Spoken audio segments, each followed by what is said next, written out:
आप सबने मेरी भावना पढ़ी है? अच्छा, शुरू कहाँ से होती है? जिसने राग द्वेष कामादिक। इस लाइन का अर्थ पता है आपको? इसमें थोड़ा सा करेक्शन करना है। जिसने राग द्वेष कामादिक जीते, उसने सब जग जान लिया।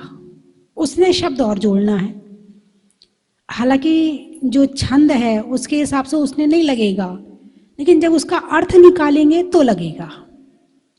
जिसने राग द्वेष कामादिक जीते, उसने सब जग जान लिया। सारा संसार जानने का जिज्ञासु है।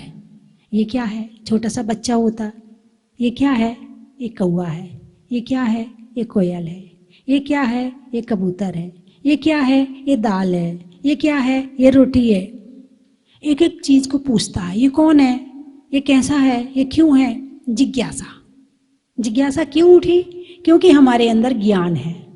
वो ज्ञान जानना चाहता है कि ये क्या है।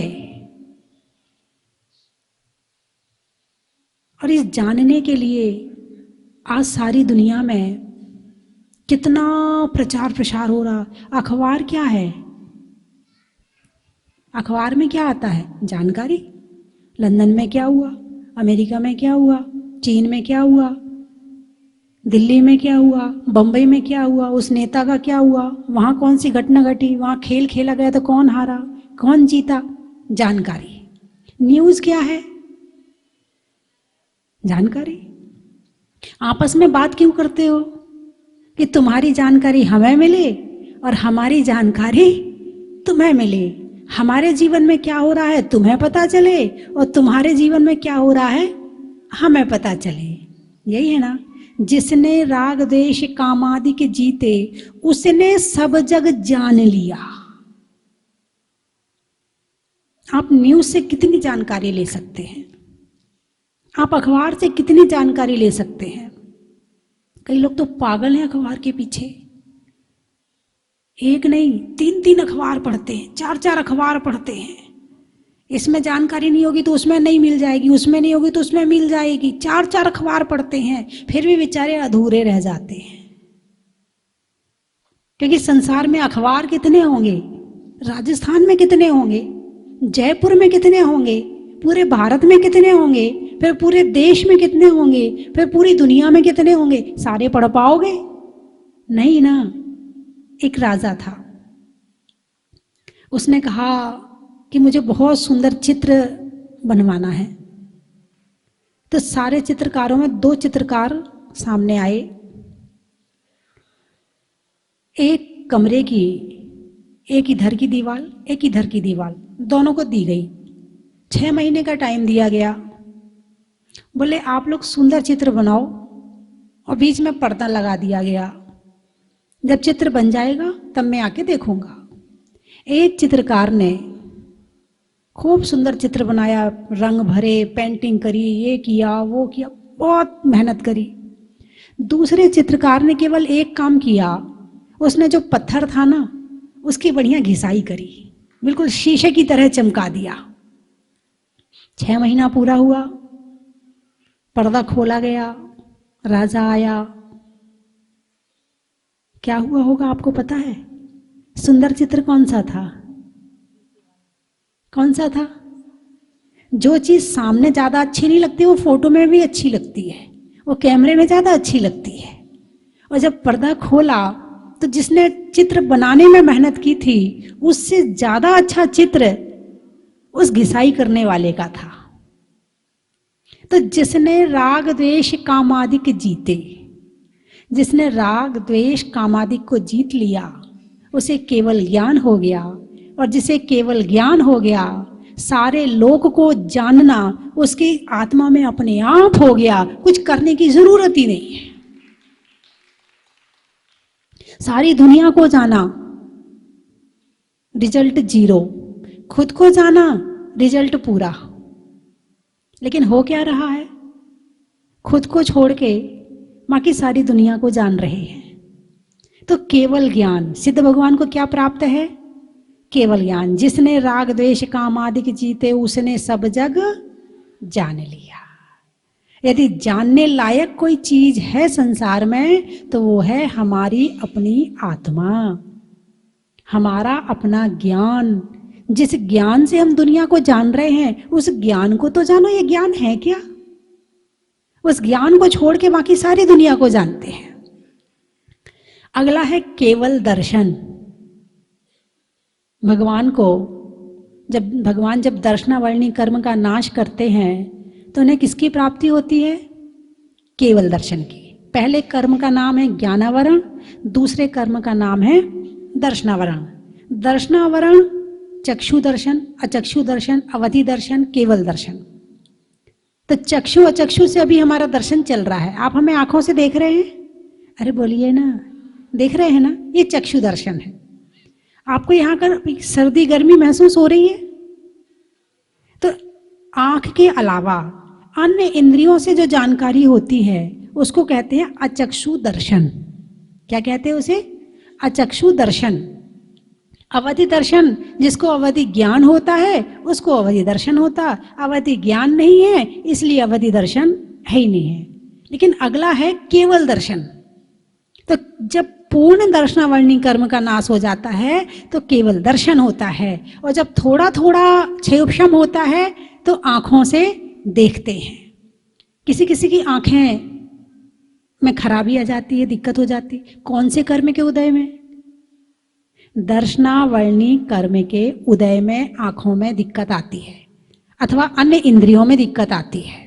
वो दर्शनावरणी कर्म के उदय में कई बार जीभ का स्वाद चला जाता है, कई बार ठंडा गर्म महसूस होना बंद हो जाता है। तो ये सब इसी के कारण होता है। तो केवल दर्शन से सारे लोक, तीनों लोकों का दर्शन एक साथ हो जाता है। कब? जब केवल दर्शन प्राप्त होता है और दर्शनावरणी कर्म का नाश होता है। दर्शनावरणी कर्म में निद्रा, प्रचला और स्त्यानगृद्धि, ये 5 प्रकार की निद्रा भी ली है। जो नींद आती है ना, नींद कौन से कर्म के उदय में आती है? जब हम सोते हैं तो हमें बाहर का कुछ पता चलता है क्या? नहीं चलता। पता नहीं चलना कौन सा कर्म का उदय है? दर्शनावरणी। कौन से कर्म का उदय है? दर्शनावरणी। तो दर्शनावरणी कर्म के उदय में नींद आती है। अभी आप अगले जो कल वाला जो है या आज ही आ जाएगा शायद, उसमें आ जाएगा कि आपको जो निद्रा के 5 भेद उसके अभी उसको नाश भगवान ने किया है तो उसके अर्घ्य भी चढ़ेंगे। फिर अगला है वेदनी कर्म। कौन सा कर्म है? ज्ञानावरण, दर्शनावरण और वेदनी। वेदनी का क्या काम है? वेदनी का काम है सुख और दुख, इसके 2 भेद हैं। इसके साता वेदनी और असाता वेदनी। साता वेदनी सुख देता है, असाता वेदनी है, अरे बोलिए ना, दुख देता है। जब कोई परेशानी आती है तो क्या कहते हैं? कर्म का उदय चल रहा है। और जब कोई परेशानी नहीं आती तब कभी कहा कि कोई कर्म का उदय चल रहा है? अरे बोलिए ना, ये कर्म कब याद आते हैं? जब परेशानी आती। लेकिन सुख भी कर्म का उदय है और दुख भी कर्म का उदय। संसार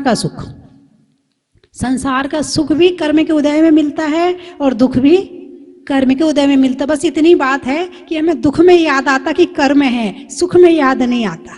सुख में कहते हैं हमने किया है, हम ही तो करने, हम कमाई कर रहे हैं तभी तो सुख है घर में। तो ये साता वेदनी और असाता वेदनी। जब वेदनी कर्म का नाश होता है तो अव्याबाधत्व गुण प्राप्त होता है। कौन सा गुण? अव्याबाधत्व। कौन सा गुण? बाधा रहित। अव्याबाधत्व का क्या मतलब होता है? बाधा रहित सुख। तो जैसे साता वेदनी का काम है कि गाड़ी, मोटर, बंगला, धन, इन सब सामग्री को इकट्ठी करना, सब सामग्री इकट्ठी करवा देता है। जितने सुख के साधन हैं उन साधनों को इकट्ठा करवाने का काम करने वाला साता वेदनी है, और जो दुख के कारण हैं उनको इकट्ठा करने वाला असाता वेदनी है। ठीक है, दोनों कर्म का उदय है। तो ये सांसारिक सुख दुख के साथ में आता है। किसके साथ में आता है? हर सांसारिक सुख के पीछे दुख है। टीवी देखते हो, आंखों की बीमारी, मोबाइल देखते हो, डिप्रेशन, आंखों की बीमारी, और भी कई तरह की बीमारियां होने हो जाएंगी, है ना। और ज्यादा दिमाग से बिजी रहोगे, ज्यादा मोबाइल देखोगे। मैं भी कल चर्चा कर रही थी कि आने वाले समय में दिमाग के मरीज ज्यादा पैदा होंगे। पूछो क्यों?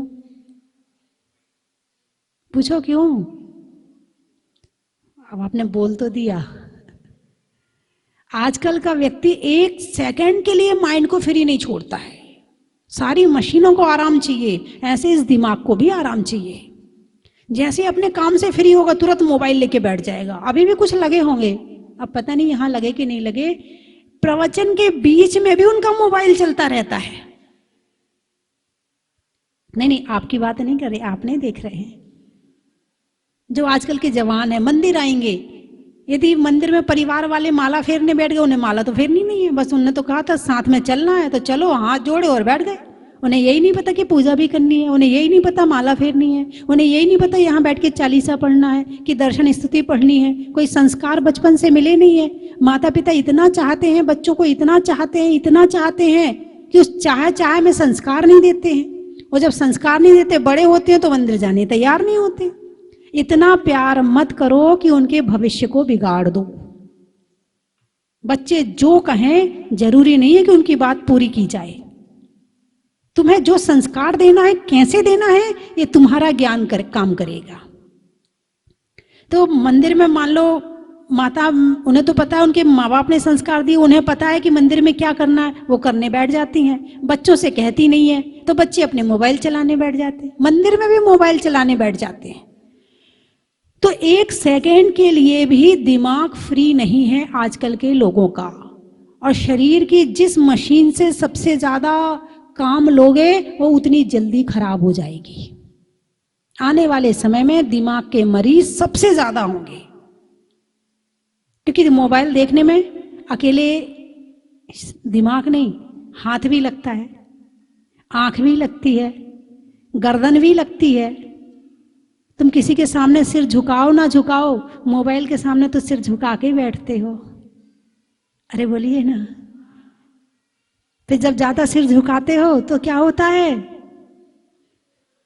सर्वाइकल की प्रॉब्लम हो जाती है, यही है ना। मोबाइल देखने में गर्दन भी लग रही है, आंख भी लग रही है, हाथ भी लग रहे हैं। और जब हाथ, गर्दन ये सब चीज लगी तो पांव भी लगेंगे, क्योंकि पांव को बैठना पड़ेगा। और इसके साथ दिमाग लग रहा है। कान से सुनते हो इसलिए कान भी लग रहे हैं। ठंडी गर्मी ना लगे तो पंखा कूलर शरीर भी लग रहा है। अकेले एक मोबाइल देखने के लिए केवल हाथ की जरूरत नहीं है, पूरे शरीर की जरूरत है। पूरा शरीर बिजी हो जाता है। अब मोबाइल का तो अब उपवास करवाना पड़ेगा, जैसे भोजन का उपवास होता है ना। आ रहा है, समय आएगा कि सप्ताह में एक दिन मोबाइल का त्याग, कि मोबाइल छूना ही नहीं है। अनेक बीमारियां जब शुरू हो जाएंगी तो तब यही होगा। तो दर्शनावर्णी कर्म के उदय में क्या, वेदनी कर्म के उदय में सामग्री मिलती है। वेदनी कर्म के उदय में साता वेदनी और असाता वेदनी, सुख की सामग्री और दुख की सामग्री। सामग्री तो मिल गई, लेकिन मोह कर्म निश्चित करेगा कि कितनी रुचि है उसमें, कितना उसको यूज करना है, कितना उससे प्रेम करना है, कितना उसके प्रति आसक्ति रखनी है, कितना उसके प्रति भाव बनाने हैं। ये मोह कर्म निश्चित करता है। तो पहले आ गया वेदनी कर्म है, साता वेदनी और असाता वेदनी है। सामग्री तो मिल गई सारी, और सामग्री मिलने के बाद में साता वेदनी से सुख मिलता है और असाता वेदनी से, बोलिए ना, दुख मिलता है। तो भगवान का साता वेदनी भी नष्ट हो गया और असाता वेदनी भी नष्ट हो गया, तो क्या भगवान के पास सुख नहीं है? अरे बोलिए, कुछ तो दिमाग लगाइए। मोबाइल में बहुत दिमाग लगाते हो, थोड़ा यहां भी लगा लो। भाई, एक सुख होता है जो इंद्रियों से रहित होता है, और एक सुख होता है जो इंद्रियों से मिलता है। तो बाहर का सुख इंद्रियों से मिलता है, अभी यहाँ पर आप बैठे हो, है ना, आपको खाने को मिल रहा है? नहीं। आपको कोई यहाँ पिक्चर फिल्म आदि दिखाई जा रही है? नहीं। आपको कोई गीत संगीत यानी जो बाहर के फिल्मी गाने आते वो सुनाए जा रहे हैं क्या? वो भी नहीं। आपको यहाँ पर कूलर पंखा एसी मिल रहा है क्या? नहीं। मैं प्रवचन कर रही, आपको क्या मिल रहा है बताइए मुझे? शरीर का कौन सा सुख मिल रहा है?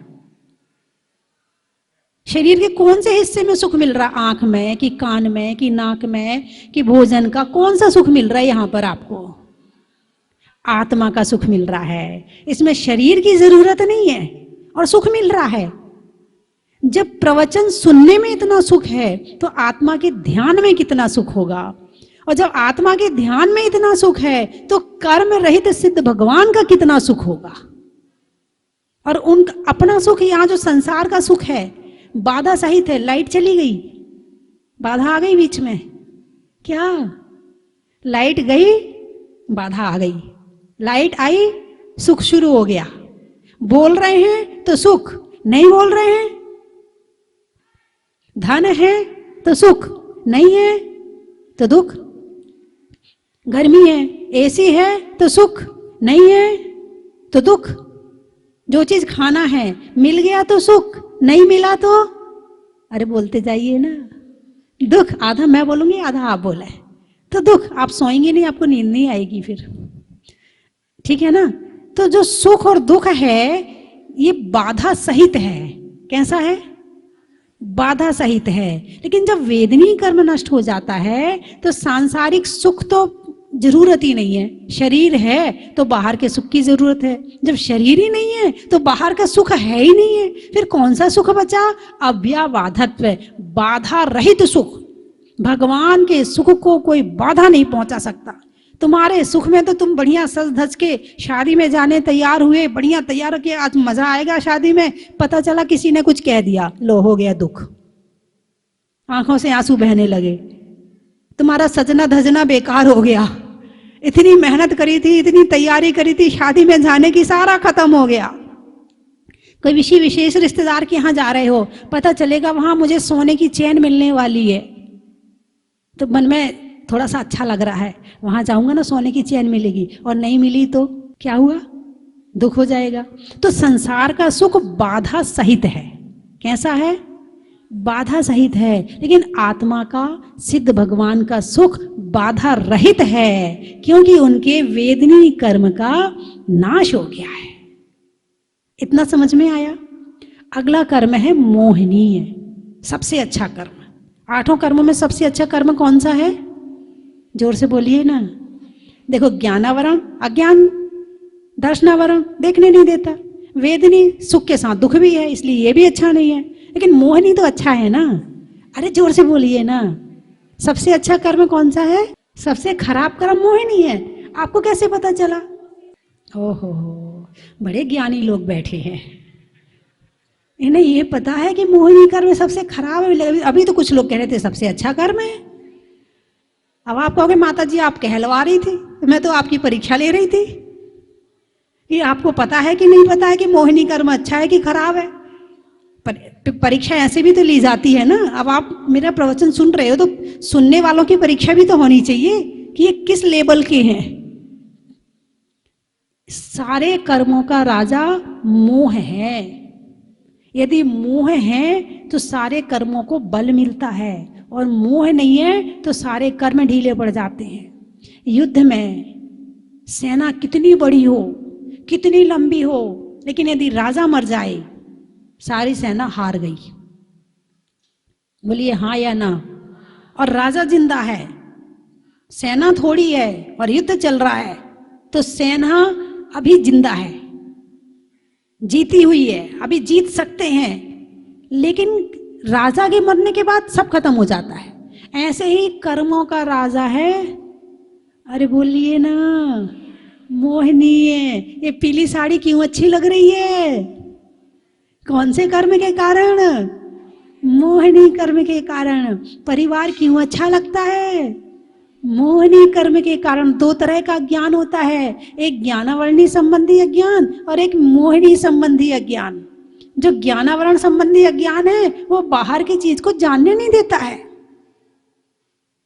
कुछ लोग कहते हैं, बोले माता जी हमारे बच्चे की बुद्धि बहुत कम है, इसे आशीर्वाद दो। बुद्धि कम क्यों है? ज्ञानावरण कर्म का उदय है। कौन से कर्म का?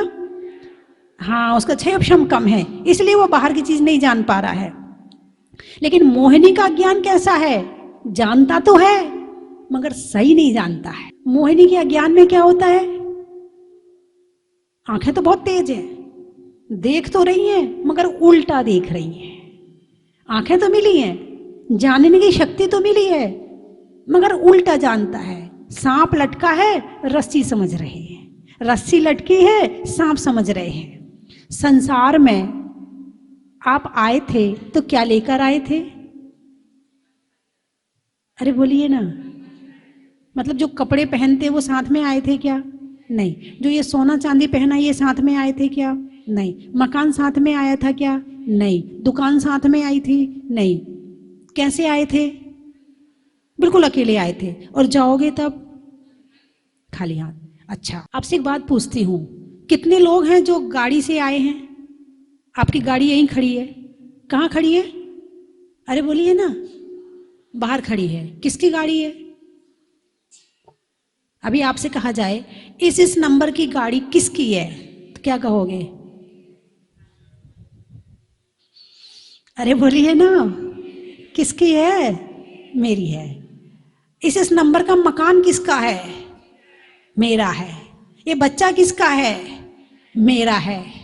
ये परिवार किसका है? ये कौन कहलवा रहा है? मेरा है क्या? आप सत्य समझो, मेरा है क्या? साथ लाए थे क्या? नहीं। यही मिला ना आके, तो मिली हुई चीज को मेरी कहोगे क्या? जो चीज आपको मिली है, मिली है, मिली का मतलब क्या हुआ? किसी ने दी है, कर्म ने दी है। कोई किसी, मान लो आपने कमाई है, तो कमाई भी आपने नहीं, कर्म का उदय होगा तो आएगी, और कर्म का उदय होगा तो नहीं आएगी। तो मिली हुई चीज को मेरी कहोगे क्या? इस संसार में जो कुछ पदार्थ मिले हैं ये तुम्हारे हैं क्या? नहीं है ना। फिर कोई कह दे ये गाड़ी तो हमारी है, तुम्हारी नहीं है, क्या होगा? लाओ चाबी लाओ यहां, क्या होगा? लड़ाई हो जाएगी। प्यार में कहते हो ये बच्चा आपका ही है, वो कहे मेरा है तो ला यहां, दे दोगे? नहीं दोगे। क्यों? ये मेरा कौन कहलवा रहा है? ये मोहिनी कर्म है। कौन सा कर्म है ये? मोहिनी। जो मेरा नहीं है उसको मेरा कहलवाने वाला मोहिनी कर्म है। इसको कहते हैं भ्रम। इसे क्या कहते हैं? भ्रम। और कितनी पकड़ मजबूत है, छोड़ नहीं सकते। कुछ हो तो जाए जरा सा, मेरे को कुछ हो जाए तो दुख, और दूसरे को कुछ हो जाए नहीं, सुख तो नहीं, कुछ नहीं होगा। अपने घर में कोई घटना घट जाए तो मेरे और रोना धोना सब कुछ होगा, और किसी दूसरे के घर में घट जाए तो। जिन वस्तुओं से मोह है उन वस्तुओं के वियोग से, नष्ट होने से दुख, और किसी दूसरे जिनसे मोह नहीं है उनका हो जाए तो दुख नहीं। तो दुख देने वाला कौन है? जब मोह रहेगा ही नहीं तो दुख भी नहीं रहेगा। मोह है तो दुख है। जितना ज्यादा अटैचमेंट, इंग्लिश में मोह को अंग्रेजी में बोलो ना जरा अच्छा सा लगता है आप लोगों को। अरे उससे बहुत अटैचमेंट है, फेवरेट है वो तो मेरा। हाँ, वो तो हम तो उसके फैन है, फैन। क्या है ये? मोह है ये। यदि सबसे ज्यादा भटकाने वाला, भ्रमित करने वाला, सत्य से दूर करने वाला, धर्म से दूर करने वाला, पूजा नहीं करने देने वाला, ध्यान नहीं करने देने वाला, स्वाध्याय नहीं करने देने वाला, खुद को नहीं जानने देने वाला यदि कोई है तो वो है मोहिनी कर्म। और जिससे जितना ज्यादा अटैचमेंट उतना ज्यादा दुख, और जितना कम अटैचमेंट, यदि सुखी होना है तो क्या करना पड़ेगा? बस सीधा सा गणित है, मोह कम करो, दुख कम हो जाएगा। दुखी होना है, खूब मोह बढ़ाओ, जितना बढ़ा सकते उतना बढ़ाओ और उतनी दुखी हो। जिस वस्तु को जितना ज्यादा चाहते हैं उसके जाने के बाद दुख उतना ज्यादा होता है, उतना ज्यादा दुख होता है, और नहीं चाहते हैं। और कोई आपसे हाँ ले लो कोई बात नहीं, मैं तो पढ़ी है। देने में दान का, शादी में पान का, और होने वाले श्री चक्र विधान का, नहीं होने में द्वंद का, खिड़की में बंद का, और आने में आनंद का। बड़ा ही महत्व है। बुनाई में बुनने का, चावल में चुनने का, और आपके बड़े शांति से सुनने का। बड़ा ही महत्व है। शादी में पान का, धनुष में बाण का, और सिद्धालय में सिद्ध भगवान का। बड़ा ही महत्व है। मन को मोड़ने का, पर्वत को तोड़ने का, और मोह को पानी में गागर का, वृक्षों में आकर का, आने वालों में सागर का। बड़ा ही महत्व। भोजन में दाल का, सिर पे बाल का, और आने वालों में भोपाल का। कुशलगढ़, वृक्षों में बड़का, नहीं करने में गड़बड़ का, और आने वालों में कुशलगढ़ का। बड़ा ही महत्व है। बढ़ोत, जेब में नोट का, नेता में वोट का, और आने वालों में बढ़ोत का। बड़ा ही महत्व है। गणित में करण का, भाव से तरण का, और बनने में भगवान के समूह शरण का। बड़ा ही महत्व है। विश्व प्रसिद्ध, विश्व विख्यात अतिशय क्षेत्र बाड़ा पदमपुरा में स्वस्ति धाम प्रणेत्री भारत गौरव गणनी आरिका श्री स्वस्ति भूषण माता जी का मंगल चातुर्मास चल रहा है। इस चातुर्मास के अंतर्गत सभी कार्यक्रम ऐतिहासिक संपन्न हो रहे हैं। धर्म प्रेमी बंधुओं, माता जी के मंगल चातुर्मास के दौरान जितने भी कार्यक्रम संपन्न हुए हैं और आगे जो भी कार्यक्रम संपन्न होंगे, वह सभी कार्यक्रम स्वर्ण अक्षरों से इतिहास में लिखे जाएंगे। बंधुओं, पूज्य बाबा के दरबार में गणनी आरिका श्री स्वस्ति भूषण माता जी के सानिध्य में 9 अक्टूबर को प्रातःकाल 8:30 बजे से ऐतिहासिक कार्यक्रम संपन्न किया जा रहा है। आप वहीं पर रहे। ये ऐतिहासिक कार्यक्रम बाड़े वाले बाबा के दरबार में जो मूल नायक पद्म प्रभु भगवान की महा अतिशयकारी प्रतिमा मूल वेदी में विराजमान है, मूल वेदी के ऊपर एक 125 फुट ऊंचा शिखर बनाया जा रहा है, जिसका शिलान्यास 9 अक्टूबर को प्रातःकाल 8:30 बजे से संपन्न होगा। महानुभावों, 9 अक्टूबर के शुभ मुहूर्त में अतिशय क्षेत्र पदमपुरा में विश्व का अद्भुत यंत्र मंदिर तैयार हो रहा है, जिसका शिलान्यास भी 9 अक्टूबर को है। दुनिया भर में जैन दर्शन से संबंधित जितने भी यंत्र हैं, आगम में उल्लेखित सभी यंत्रों को उस यंत्र मंदिर में स्थापित किया जाएगा। 9 अक्टूबर को ही तीसरा ऐतिहासिक कार्यक्रम अतिशय क्षेत्र पदमपुरा में जो भी महानुभाव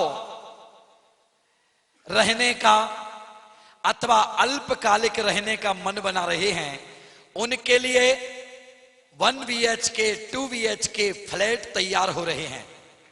जो भी महानुभाव फ्लैट आदि लेना चाहें, वे संपर्क भी कर सकते हैं। अतिशय क्षेत्र पदमपुरा में जो मूल नायक मूल वेदी के ऊपर 125 फीट का शिखर बनाया जा रहा है, वह कार्यक्रम, यंत्र मंदिर का कार्यक्रम और फ्लैट्स का कार्यक्रम ऐतिहासिक संपन्न होगा। तीनों कार्यक्रम एक ही दिन में संपन्न होंगे। आप ऐतिहासिक स्वर्ण अवसर के कार्यक्रम में पधार कर अपनी उपस्थिति देकर और इतिहास में अपना नाम कायम जरूर करें। धर्म प्रेमी बंधुओं, फ्लैट्स का निर्माण यात्रियों के निवास के लिए हो रहा है। कोई यात्री, कोई भी महानुभाव, पूरे देश भर से जो भी महानुभाव फ्लैट्स लेना चाहते हैं, अतिशय क्षेत्र पदमपुरा में आवास निवास करने की भावना रखते हैं, वे महानुभाव संपर्क करके अपने फ्लैट की बुकिंग करा सकते हैं। पूर्वी मुख्य द्वार के सामने जो मैदान पड़ा हुआ है, बोर्ड लगा हुआ है श्री दिगंबर जैन अतिशय क्षेत्र पदमपुरा, उस ग्राउंड में सुंदर आधुनिक सुख सुविधा युक्त फ्लैट्स का निर्माण किया जा रहा है। आप सभी महानुभाव इस बात पर ध्यान दे सकते हैं, जो भी फ्लैट्स लेना चाहते हैं और टीवी पर जो भी कार्यक्रम देख रहे हैं, अगर वो अतिशय क्षेत्र पदमपुरा में फ्लैट्स लेने के इच्छुक हैं तो वे महानुभाव संपर्क कर सकते हैं। पहले आओ पहले पाओ की स्कीम है, किसी प्रकार का कोई आरक्षण नहीं है। आप बुकिंग कीजिए और फ्लैट प्राप्त कीजिए। बहुत जल्दी अतिशय क्षेत्र पदमपुरा में फ्लैट्स का निर्माण होगा।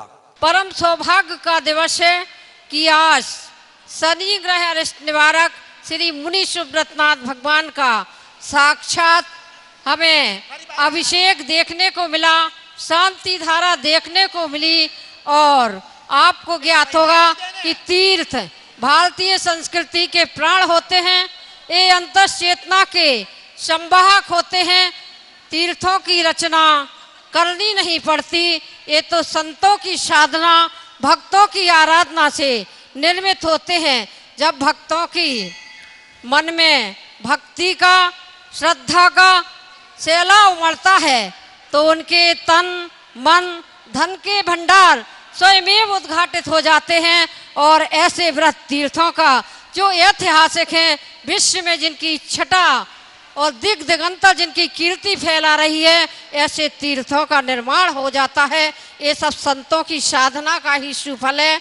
और इसका भव्य ऐतिहासिक आप सभी ने पंच कल्याणक भी देखा होगा। और स्वस्ति भूषण माता जी के विषय में ज्यादा कुछ कहना तो सूर्य को दीपक के दिखाने के ही सदृश होगा।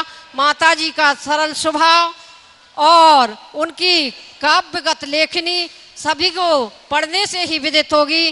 तो प्रत्येक हमारी यही भावना है कि आप सभी लोग एक बार स्वस्ति धाम और इस जहाजपुर के मंदिर का दर्शन अवश्य करें।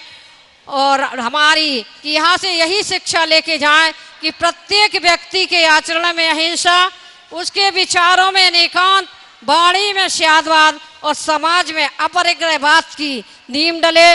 और अधिक से अधिक अपनी दान राशि का उपयोग करके इस शीर्ष पर तो है ही, और से उच्चतम शिखर पर ले जाना है, ताकि इसकी छटा विश्व में दिग दिगांतर हमेशा फहराती रहे। जहाज मंदिर वास्तव में अद्वितीय मंदिर है। यहाँ आकर बहुत अच्छा लगा हम लोगों को। और वाकई ये हमारे संसार सागर से तारने के लिए जहाज का काम करे। हे भगवान, पुनः दर्शन, पुनः दर्शन, पुनः दर्शन। चलो स्वस्ति धाम, चलो स्वस्ति धाम, आओ स्वस्ति धाम, चलो स्वस्ति धाम, चलो स्वस्ति धाम, चलो स्वस्ति धाम। कंचन की थाल को सजाओ रे आज, रत्नों की थाल को भर लाओ रे आज। आओ आओ करे रे गुणगान आरती भगवन की। आओ आओ करे गुणगान आरती भगवन की। आओ आओ करे रे गुणगान आरती भगवन की।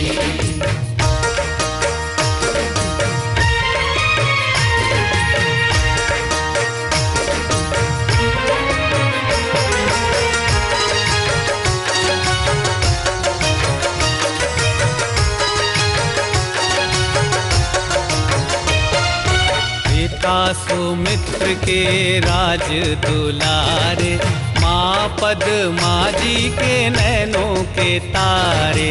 पिता सुमित्र के राज दुलारे, माँ पद्मा जी के नैनों के तारे।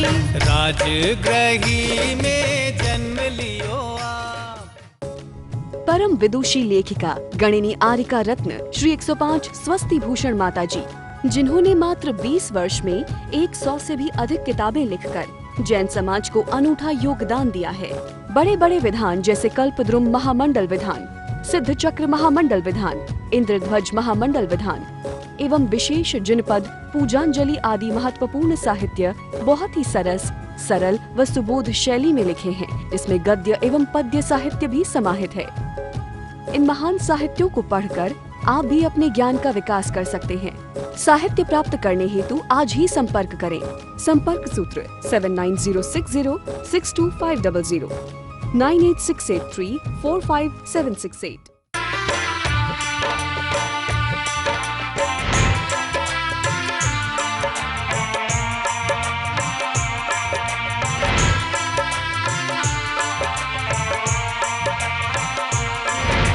चलो रे चलो रे चलो चलो रे चलो रे चलो चलो जहाजपुर।